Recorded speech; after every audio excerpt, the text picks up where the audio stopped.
ओम शांति। 1 सितंबर 2020 की प्रातः मुरली साकार मुरली है।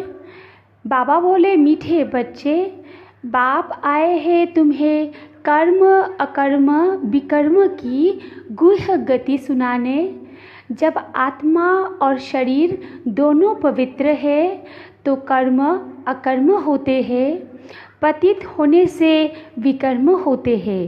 प्रश्न है, आत्मा पर कट माना जंक चढ़ने का कारण क्या है? कट चढ़ी हुई है तो उसकी निशानी क्या होगी? उत्तर में बाबा बोले, कट चढ़ने का कारण है विकार। पतित बनने से ही कट चढ़ती है। अगर अभी तक कट चढ़ी हुई है तो उन्हें पुरानी दुनिया की कशिश होती रहेगी। बुद्धि क्रिमिनल तरफ जाती रहेगी, याद में रह नहीं सकेंगे। ओम शांति। बच्चे इसका अर्थ तो समझ गए हैं। ओम शांति कहने से ही यह निश्चय हो जाता है कि हम आत्माएं यहाँ की रहवासी नहीं है, हम तो शांति धाम की रहवासी है। हमारा स्वधर्म शांत है। जब घर में रहते हैं फिर यहाँ आकर पाठ बजाते हैं, क्योंकि जब शरीर के साथ कर्म करना पड़ता है, कर्म होता है एक अच्छा दूसरा बुरा। कर्म बुरा होता है रावण राज्य में। रावण राज्य में सबके कर्म विकर्म बन गए हैं। एक भी मनुष्य नहीं जिससे विकर्म न होता हो। मनुष्य तो समझते हैं साधु सन्यासी आदि से विकर्म नहीं हो सकता, क्योंकि वो पवित्र रहते हैं, सन्यास किया हुआ है। वास्तव में पवित्र किसको कहा जाता है ये बिल्कुल नहीं जानते। कहते भी है हम पतित हैं, पतित पावन को बुलाते हैं। जब तक वो ना आए तब तक दुनिया पावन बन नहीं सकती। यहाँ यो पतित दुनिया, पतित पुरानी दुनिया है, इसलिए पावन दुनिया को याद करते हैं। पावन दुनिया में जब जाएंगे तो पतित दुनिया को याद नहीं करेंगे। वो दुनिया ही अलग है। हर एक चीज़ नई फिर पुरानी होती है ना। नई दुनिया में एक भी पतित हो ना सके। नई दुनिया का रचयिता है परमपिता परमात्मा, वही पतित पावन है। उनकी रचना भी ज़रूर पावन होनी चाहिए। पतित सो पावन, पावन सो पतित, यह बातें दुनिया में किसकी बुद्धि में बैठ न सके। कल्प कल्प बाप ही आकर समझाते हैं। तुम बच्चों में भी कोई निश्चय बुद्धि होकर फिर संशय बुद्धि हो जाते हैं। माया एकदम हप कर लेती है। तुम महारथी हो ना, महारथियों को ही भाषण पर बुलाते हैं। महाराजाओं को भी समझाना है। तुम ही पहले पावन पूज्य थे, अभी तो यो है ही पतित दुनिया। पावन दुनिया में भारतवासी ही थे। तुम भारतवासी आदि सनातन देवी देवता धर्म के डबल सिरताज संपूर्ण निर्विकारी थे। महारथियों को तो ऐसे समझाना होगा ना, इस नशे से समझाना होता है। भगवानुवाच, काम चिता पर बैठ सांवरे बन जाते हैं, फिर ज्ञान चिता पर बैठने से गोरा बनेंगे। अब जो भी समझाते हैं वो तो काम चिता पर बैठ न सके, परंतु ऐसे भी है जो औरों को समझाते समझाते काम चिता पर बैठ जाते हैं। आज यह समझाते कल विकार में गिर पड़ते। माया बड़ी ज़बरदस्त है, बात मत पूछो। औरों को समझाने वाले खुद काम चिता पर बैठ जाते हैं, फिर पछताते हैं यो क्या हुआ। बॉक्सिंग है ना, स्त्री को देखा और कशिश आई, काला मुँह कर दिया। माया बड़ी दुस्तर है, प्रतिज्ञा कर और फिर गिरते हैं तो कितना 100 गुना दंड पड़ जाता है। वो तो जैसे शूद्र समान पतित हो गया, गाया भी हुआ है। अमृत पीकर फिर बाहर में जाए दूसरों को सताते थे, गन करते थे। ताली 2 हाथ से बजती है, एक से तो बज न सके, दोनों खराब हो जाते। फिर कोई तो समाचार देते हैं, कोई फिर लज्जा के मारे समाचार ही नहीं देते। समझते हैं कहा ब्राह्मण कुल में नाम बदनाम न हो जाए। युद्ध में कोई हारते हैं तो हाहाकार हो जाता है। अरे इतने बड़े पहलवान को भी गिरा दिया। ऐसे बहुत एक्सीडेंट होते हैं। माया थप्पड़ मारती है, बहुत बड़ी मंजिल है ना। अब तुम बच्चे समझाते हो, जो सतप्रधान गोरे थे वही काम चिता पर बैठने से काले तमोप्रधान बने हैं। राम को भी काला बनाते हैं। चित्र तो बहुतों के काले बनाते हैं, परंतु मुख्य की बात समझाई जाती है। यहाँ भी रामचंद्र का काला चित्र है। उनसे पूछना चाहिए काला क्यों बनाया है। कह देंगे ये तो ईश्वर की भावी, यह तो चलता आता है। क्यों होता क्या होता ये कुछ नहीं जानते। अब तुमको बाप समझाते हैं, काम चिता पर बैठने से पतित दुखी भरतनाट्य पैनी बन जाते हैं। वो है निर्विकारी दुनिया, यो है विकारी दुनिया। तो ऐसे ऐसे समझाना चाहिए। यो सूर्यवंशी, यो चंद्रवंशी, फिर वैश्यवंशी बनना ही है। वाम मार्ग में आने से फिर वो देवता नहीं कहलाते। जगन्नाथ के मंदिर में ऊपर में देवताओं का कुल दिखाते हैं। ड्रेस देवताओं की है, एक्टिविटी बड़ी गंदी दिखाते हैं। बाप जिन बातों पर अटेंशन खिंचवाते हैं, ध्यान देना चाहिए। मंदिरों में बहुत सर्विस हो सकती है। श्रीनाथ द्वारे में भी समझा सकते हैं। पूछना चाहिए इनको काला क्यों बनाया है। यो समझाना तो बहुत अच्छा है। वो है गोल्डन एज, यो है आयरन एज। कट चढ़ जाती है ना, अभी तुम्हारी कट उतर रही है। जो याद ही नहीं करते तो कट भी नहीं उतरती। बहुत कट चढ़ी हुई होगी तो उसे पुरानी दुनिया की कशिश होती रहेगी। सबसे बड़ी कट चढ़ती ही है विकारों की। पतित भी उनसे बने हैं। अपनी जांच करनी है, हमारी बुद्धि क्रिमिनल तरफ तो नहीं जाती। अच्छे अच्छे फर्स्ट क्लास बच्चे भी फेल हो पड़ते हैं। अभी तुम बच्चों को यह समझ मिली है। मुख्य बात है ही पवित्रता की। शुरू से लेकर इस पर ही झगड़े चलते आए हैं। बाप ने ही यो युक्ति रची। सब कहते थे हम ज्ञान अमृत पीने जाते हैं। ज्ञान अमृत है ही ज्ञान सागर के पास। शास्त्र पढ़ने से तो कोई पतित से पावन बन नहीं सकते। पावन बन फिर पावन दुनिया में जाना है। यहाँ पावन बन फिर कहाँ जाएंगे। लोग समझते हैं फलाने ने मोक्ष को पाया। उनको क्या पता, अगर मोक्ष को पा लिया फिर तो उनका क्रियाकर्म आदि भी नहीं कर सकते। यहाँ जोत आदि जगाते हैं कि उनको कोई तकलीफ ना हो, अंधियारे में ठोकरे ना खाए। आत्मा तो एक शरीर छोड़ दूसरा जाकर लेती है, एक सेकंड की बात है। अंधियारा फिर कहाँ से आया। यो रस्म चली आती है।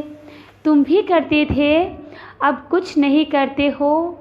तुम जानते हो शरीर तो मिट्टी हो गया, वहाँ ऐसी रस्म रिवाज होती नहीं। आजकल रिद्धि सिद्धि की बातों में कुछ रखा नहीं है।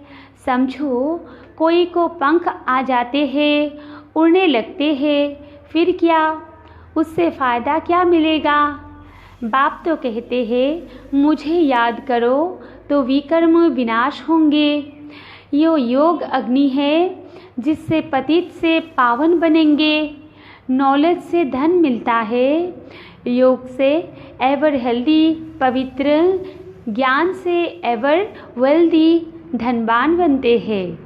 योगी की आयु हमेशा बड़ी होती है, भोगी की कम। कृष्ण को योगेश्वर कहते हैं। ईश्वर की याद से कृष्ण बना है, उनको स्वर्ग में योगेश्वर नहीं कहेंगे, वो तो प्रिंस है। पास्ट जन्म में ऐसा कर्म किया है जिससे यो बना है। कर्म अकर्म विकर्म की गति भी बाप ने समझाई है। आधा कल्प है राम राज्य, आधा कल्प है रावण राज्य। विकार में जाना यो है सबसे बड़ा पाप। सब भाई बहन है ना, आत्माएं सब भाई बहन है, आत्माएं सब भाई भाई है। भगवान की संतान होकर फिर क्रिमिनल असाल्ट कैसे करते हैं? हम बिके विकार में जा नहीं सकते, इस युक्ति से ही पवित्र रह सकते हैं। तुम जानते हो अभी रावण राज्य खत्म होता है, फिर हर एक आत्मा पवित्र बन जाती है। उसको कहा जाता है घर घर में सोजरा, तुम्हारी जोत जगी हुई है, ज्ञान का तीसरा नेत्र मिला है। सतयुग में सब पवित्र ही रहते हैं, यह भी तुम अभी समझते हो। दूसरों को समझाने की बच्चों में नंबरवार ताकत रहती है, नंबरवार याद में रहते हैं। राजधानी कैसे स्थापन होती है? कोई की बुद्धि में यो नहीं होगा। तुम सेना हो ना, जानते हो याद के बल से पवित्र बन हम राजा रानी बन रहे हैं।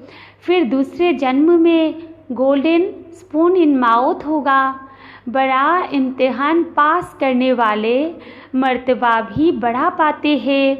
फ़र्क पड़ता है ना, जितनी पढ़ाई उतना सुख। यो तो भगवान पढ़ाते हैं, यो नशा चढ़ा हुआ रहना चाहिए। चौव चीनी ताकत का माल मिलता है। भगवान बिगड़ ऐसा भगवान भगवती कौन बनाएंगे? तुम अभी पतित से पावन बन रहे हो, फिर जन्म जन्मांतर के लिए सुखी बन जाएंगे, उच्च पद पाएंगे। पढ़ते पढ़ते फिर गंदे बन जाते हैं। देह अभिमान में आने से फिर ज्ञान का तीसरा नेत्र बंद हो जाता है। माया बड़ी ज़बरदस्त है। बाप खुद कहते हैं बड़ी मेहनत है। मैं कितनी मेहनत करता हूँ ब्रह्मा के तन में आकर, लेकिन समझकर फिर भी कह देते ऐसे थोड़ी ही हो सकता है। शिव बाबा आकर पढ़ाते हैं, हम नहीं मानते, ये चालाकी है। ऐसे भी बोल देते हैं राजाई तो स्थापन हो ही जाएगी। कहते हैं ना सच की बेड़ी हिलती है परंतु डूबती नहीं। कितने भीगने पड़ते हैं। अच्छा, मीठे मीठे सिकलदे नूरे रत्न, शाम से सुंदर बनने वाली आत्माओं प्रति मात पिता बाप दादा का दिल व जान सिख व प्रेम से याद प्यार और गुड मॉर्निंग। रूहानी बाप की रूहानी बच्चों को नमस्ते।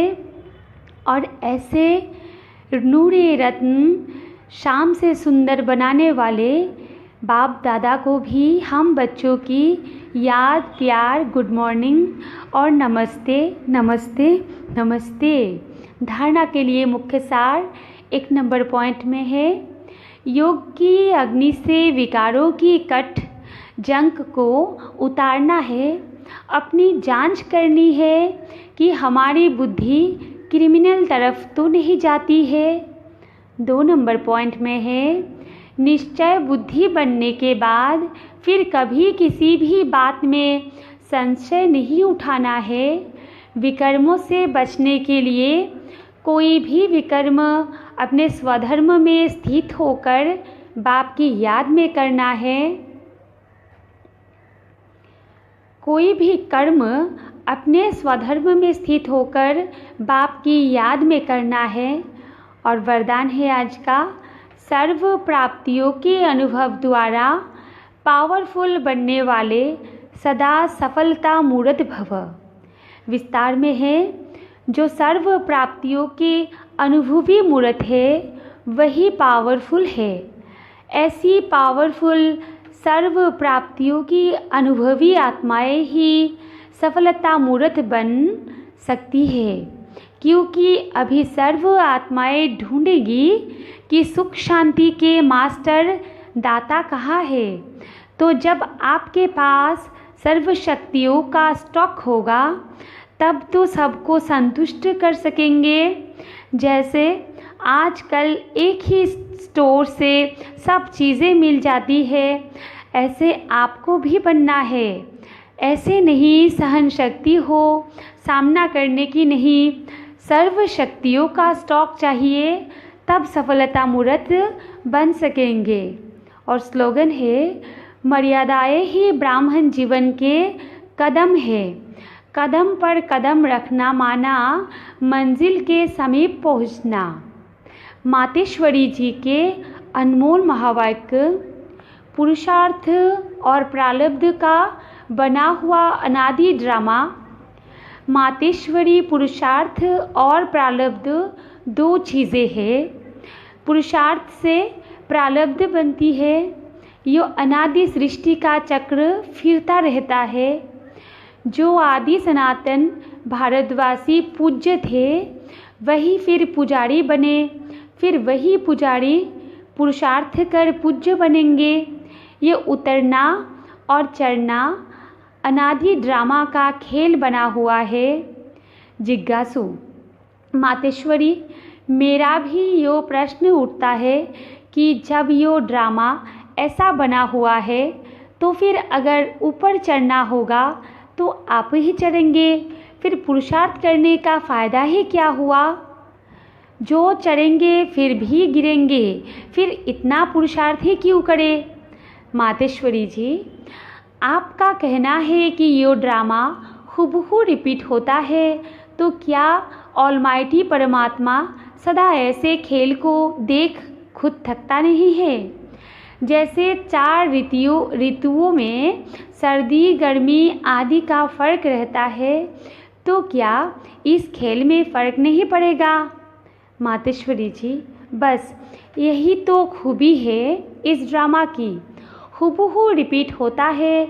और इस ड्रामा में और भी खूबी है, जो रिपीट होते हुए भी नित्य नया लगता है।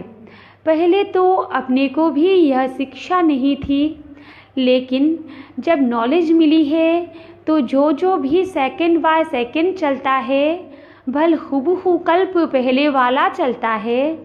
परंतु जब उनको साक्षी समझ देखते हैं तो नित्य नया समझते हैं। अभी सुख दुख दोनों की पहचान मिल गई, इसलिए ऐसे नहीं समझना अगर फेल होना ही है तो फिर पढ़े ही क्यों नहीं। फिर तो ऐसे भी समझे, अगर खाना मिलना होगा तो आप ही मिलेगा, फिर इतनी मेहनत कर कमाते ही क्यों हो। वैसे हम भी देख रहे हैं, अब चढ़ती कला का समय आया है, वही देवता घराना स्थापन हो रहा है, तो क्यों ना अभी ही वो सुख ले लेवे। जैसे देखो, अब कोई जज बनना चाहता है तो जब पुरुषार्थ करेगा तब उस डिग्री को हासिल करेंगे ना। अगर उसमें फेल हो गया तो मेहनत ही बर्बाद हो जाती है। परंतु इस अविनाशी ज्ञान में फिर ऐसा नहीं होता, ज़रा भी इस अविनाशी ज्ञान का विनाश नहीं होता। करके इतना पुरुषार्थ न कर देवी रॉयल घराने में न भी आवे, परंतु अगर कम पुरुषार्थ किया तो भी उस सतयुगी देवी प्रजा में आ सकते हैं। परंतु पुरुषार्थ करना अवश्य है, क्योंकि पुरुषार्थ से ही प्रारब्ध बनेगी। बलिहारी पुरुषार्थ की ही गाई हुई है। यो ईश्वरीय नॉलेज सर्व मनुष्य आत्माओं के लिए है। पहले तो अपने को एक मुख्य पॉइंट ख्याल में अवश्य रखनी है। जब इस मनुष्य सृष्टि झाड़ का बीज रूप परमात्मा है, तो उस परमात्मा द्वारा जो नॉलेज प्राप्त हो रही है वो सब मनुष्य के लिए ज़रूरी है। सभी धर्म वालों को ये नॉलेज लेने का अधिकार है। भल हर एक धर्म की नॉलेज अपनी अपनी है, हर एक का शास्त्र अपना अपना है, हर एक की मत अपनी अपनी है, हर एक का संस्कार अपना अपना है, लेकिन ये नॉलेज सबके लिए है। भल वो इस ज्ञान को न भी उठा सके, हमारे घराने में भी न आवे, परंतु सबका पिता होने कारण उनसे योग लगाने से फिर भी पवित्र अवश्य बनेंगे। इस पवित्रता के कारण अपने ही सेक्शन में पद अवश्य पाएंगे, क्योंकि योग को तो सभी मनुष्य मानते हैं। बहुत मनुष्य ऐसे कहते हैं हमें भी मुक्ति चाहिए, मगर सजाओं से छूट मुक्त होने की शक्ति भी इस योग द्वारा मिल सकती है। अच्छा, ओम शांति।